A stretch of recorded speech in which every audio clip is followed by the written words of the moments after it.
So we've got the function f of x is equal to x squared. And what I'm concerned with is finding the area under the curve y is equal to f of x. So that's my y-axis. This is my x-axis. And then let me draw my function. My function looks like this, at least in the first quadrant. And that's where I'll graph it for now. I could also graph it, obviously, in the second quadrant. But what I care about is the area under this curve and above the positive x-axis between x equals 1 and x equals 4. X equals 4.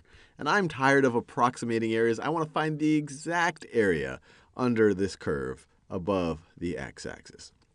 And the way we denote the exact area under the curve, this little brown shaded area, is using the definite integral. The definite integral from 1 to 4 of f of x dx.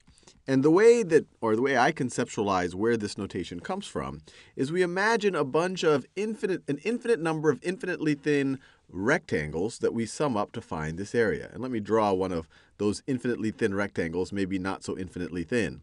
So let me draw it like this. So that would be one of the rectangles. That would be another rectangle. This should be reminiscent of a Riemann sum. In fact, that's where the Riemann integral comes from, taking a Riemann sum where you have an infinite number of these rectangles, where the width of each of the rectangles, this is how I conceptualize it, is dx. And the height of this rectangle is the function evaluated at an x that's within this interval right over here. And so this part right over here is the area of one of those rectangles, and we're summing them all up. And this is kind of an elongated S, reminiscent of a sigma for summing. We're summing up the infinite number of those infinitely thin rectangles, or the areas of those infinitely thin rectangles between 1 and 4. So that's where the notation of the definite integral comes from. But we still haven't done anything. We've just written some notation that says the exact area of between 1 and 4 under the curve f of x and above the x-axis.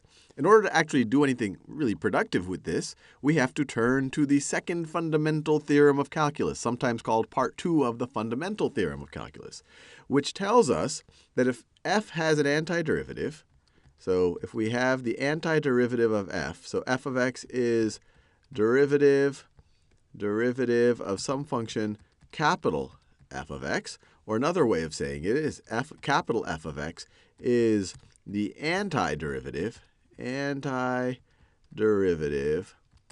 of lowercase f of x, then I can evaluate this thing, and we do a whole video on conceptually understanding why this makes sense. We can evaluate this by evaluating the antiderivative of f, or an antiderivative of f, at 4, and from that subtract the antiderivative evaluated at 1.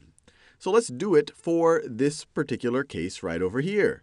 So we are taking, I'll just rewrite this statement. Instead of writing f of x, I'll write x squared. So the definite integral from 1 to 4 of x squared dx. Well, we're just going to have to figure out what the antiderivative is. So if f of x is equal to x squared, what is capital F of x equal to? What is the antiderivative? Well, you might remember from your power rules that if you take the derivative with respect to x of x to the third, you are going to get 3x squared, which is pretty darn close to x squared, except for this factor of 3. So let's divide both sides by 3. Let's divide both sides by 3, and you get the derivative of x to the third divided by 3 is indeed x squared, or you could say that this is the same thing as the derivative with respect to x of x to the third over 3. Take the derivative of this. It'll be 3 times 1/3, and then you'll decrement the power. It'll just be x squared. So this right over here, once again, is x squared. Is just equal to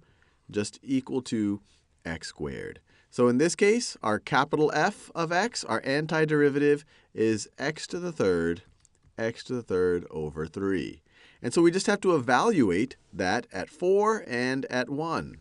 And sometimes the way the notation we'll use is we'll say that the antiderivative is x to the third over 3, and we're going to evaluate it. The one I always like to just write the numbers up here, at 4, and from that subtract it, evaluate it at 1.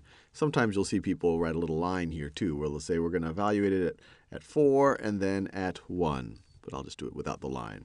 So we're going to evaluate this thing at 4, and from that subtract it subtract it evaluated at 1. So this is going to be equal to 4 to the third power is 64. So it's going to be 64 over 3. Let me color code it. This right over here is this right over there.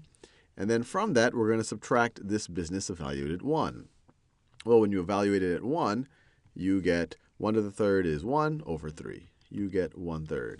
So just to be clear, this is this right over there.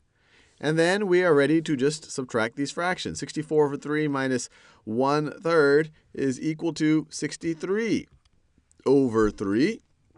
And 3 goes into 63 exactly 21 times. So whatever the units are, the area of this brown area is 21 square units.